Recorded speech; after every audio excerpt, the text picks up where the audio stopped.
Halo Foodpreneur di Indonesia, perkenalkan saya Gito Wahidi, saya CFO Foodies.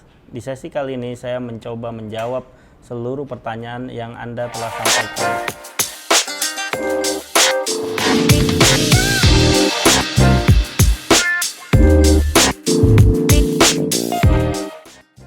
Oke, ada pertanyaan di sini. Sejauh mana peran dan keterlibatan startup accelerator dalam sebuah bisnis? Nah, tadi startup accelerator itu kan membantu para pengusaha membangun bisnisnya dari nol, knowledge, informasi, bagaimana cara membangun bisnis, itu biasanya mereka punya pengetahuan tersebut dan biasanya mereka memiliki program yang cukup detail untuk disampaikan ke para pengusaha dalam membangun bisnisnya. Dan kadang Anda juga sebagai pengusaha nggak usah khawatir, hanya memiliki ide, cukup datang ke startup accelerator. Kalau memang ide Anda ini dianggap bagus, biasanya mereka juga mau bantu untuk mengembangkan bisnis yang berdasarkan ide Anda kembangkan ini. Nah, jadi sejauh mana startup accelerator ini membantu si pengusaha dalam mengembangkan bisnis, sebenarnya mereka itu bisa sangat detail. Jadi di awal-awal membangun usaha, biasanya startup accelerator akan menemani Anda, bahkan terkadang tidak jarang mereka memiliki PIC-PIC yang diletakkan dalam sebuah tempat atau wadah yang memang startup accelerator bisa berkantor di situ untuk interaksi secara langsung.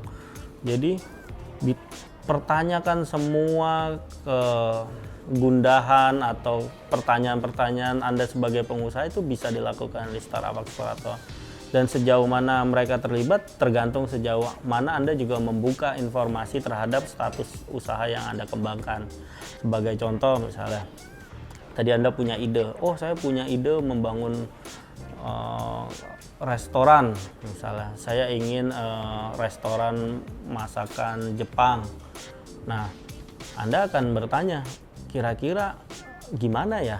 Apakah saya harus mulai dari produknya dulu atau saya mulai dengan perhitungan membuka restoran tersebut di wilayah tertentu yang mungkin sudah memiliki target lokasi?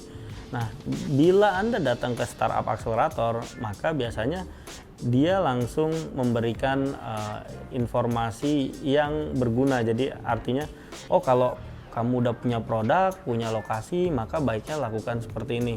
Tapi kalau baru ide, belum ada produknya, tapi mungkin idenya bagus atau out of the box gitu. Nah, biasanya dia akan kerucutin kira-kira produk apa yang Anda akan kembangkan. Jadi sejauh mana startup accelerator ini bisa membantu, sebenarnya sejauh mana Anda juga mau memberikan keterbukaan terhadap status bisnis Anda. Tapi terkadang semua itu juga tergantung dari kapabilitasnya startup accelerator. Sebagai contoh, mungkin misalnya Anda sudah punya rencana bisnis cukup lengkap, produk yang sudah matang, bahkan mungkin sudah sampai ke market diuji dan sudah ada sales yang tumbuh dengan bagus. Nah, Anda bertanya kira-kira saya akan mengembangkan bagaimana. Nah, startup accelerator yang kiranya punya kapabilitas cukup besar, dia terkadang bisa lakukan lebih dalam lagi. Oke, sekarang kita masuk misalnya strategi bagaimana mengembangkan multi outlet secara cepat dan bisa diadopsi oleh seluruh pegawai yang mungkin nanti akan terlibat dalam semua outlet tersebut. Nah, ini semua tergantung kapabilitasnya startup accelerator. Kenapa? Karena biasanya waktu mereka memberikan saran, masukan, ini juga tergantung pengalaman si startup accelerator ini dalam membangun bisnis. Jadi memang pada saat Anda memilih startup accelerator yang akan dijadikan teman atau pihak membantu Anda, pastikan startup accelerator ini juga punya kredibilitas. Yang Anda lihat bukan hanya sekedar ini startup accelerator punya dana nih untuk diinvestasikan, saya datengin.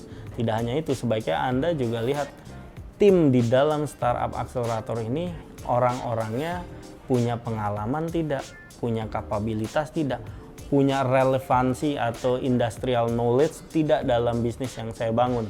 Kalau Anda misalnya mau buka restoran tadi Jepang, terus Anda datang ke startup akseleratornya bukan urusan kuliner, misalnya startup akselerator untuk urusan fashion. Ya Anda datang ke situ, yang jelas industrinya berbeda, knowledge-nya berbeda. Mungkin memang diasumsikan membangun bisnis sama, nyari modal, punya ide.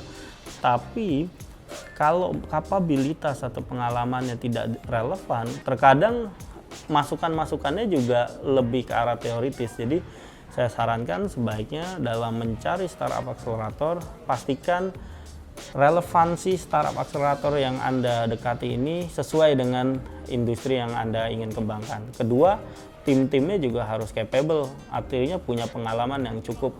Anda lihat profilnya, timnya cukup bagus nih, punya pengalaman banyak di industri yang akan saya kembangkan. Itu juga. Yang ketiga mungkin dana tadi. Ini juga memiliki dana yang cukup untuk bisa diinvestasikan nih. Ini bisa Anda lihat profil-profil ini biasanya banyak bertebaran informasinya di internet. Nah, jadi seberapa dalam startup akselerator terlibat dalam bisnis Anda, ya seberapa terbuka juga Anda ingin memberikan informasi ke startup akselerator.